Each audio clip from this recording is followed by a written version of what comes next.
video here. I had a couple cool comments on one of my videos to go more into detail about the Bipod setup on this rifle. This is my Mossberg MVP LC, the one I use for my long range. I personally have been able to go about 1,200 yards with this rifle. The buddy I shoot with there, Cassidy, he's done a lot better with his Ruger Precision.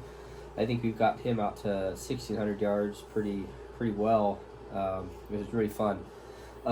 But again, I did a video on this, kind of just the overall upgrades that we did do. Excuse me. And I'm not going to go into those. So we're just really going to talk about the Bipod a little bit. We'll make sure the rifle's good to go here, safe and sound. Nothing in the chamber. Okay, so this is a wannabe Atlas Bipod. This is a cheaper version of it. I have been very happy with it. It's made by UUQ. It's a really odd name, odd brand, whatever.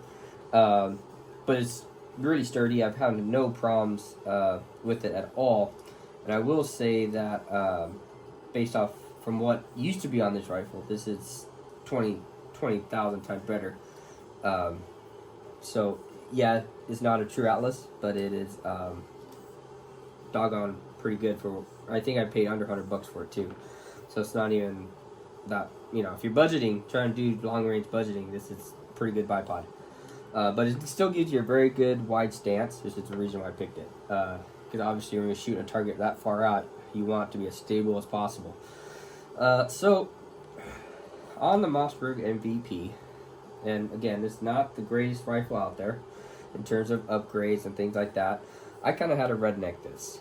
So this is just a rail that I bought off of Amazon, a cheap rail, and I had to do some weird things, but I had to sand the rail down just so it would be flush with my frame here, and then I had to use, I think, like M-lock, and I'll open up the rifle here and I'll show you guys how to use the M-lock screws just so I could mount it into there. So it is a little redneck, that I will say. But it had worked very well. I haven't had any problems with it getting loose or coming off or anything like that. I did use some Loctite, you know, just so it won't go anywhere. Loctite's always a good thing to keep around. So let me see here. I'll show you guys just a second. Okay. Set that down nice and slowly. Okay. So just so you guys can see, this is kind of what the inside looks like. Hopefully the camera's able to zoom in on what I'm trying to show you guys. Okay, there we go.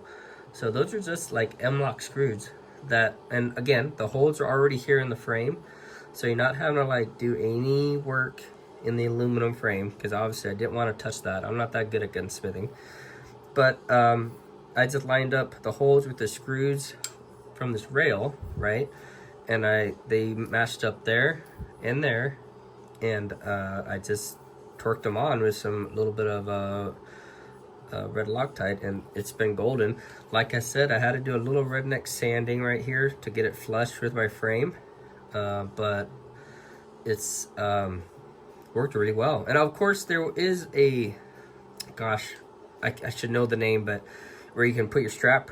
When you buy this gun from factory, there's a strap connection right here, and of course I took that out in order to put this on. So you lose out on the strap, but this is my long range rifle, so obviously I'm not trying to sit around and carry it with the strap on there. So alright, so had to cut that out. The camera didn't focus in after I had showed you guys what I did there close up. And what I was trying to say was the sling mount there, the swivel, they come with them. Now obviously, well, this is not the original stock either, but anyways, took out the sling mount, and so you have to give that up in order to get this going. But I'm sure you can just buy a rail with the sling mount attachment, so it's not a big deal. I don't think, not a big loss. But that's basically it though. That's really all I did to that, besides the redneck sanding and fitment and things like that. And I may not be completely right with that M-lock, but I think that's what those are called, M-lock. Again, make comments, let me know. Yeah, correct me, please correct me if I'm wrong. But that's it. Happy shooting, guys. Stay safe out there.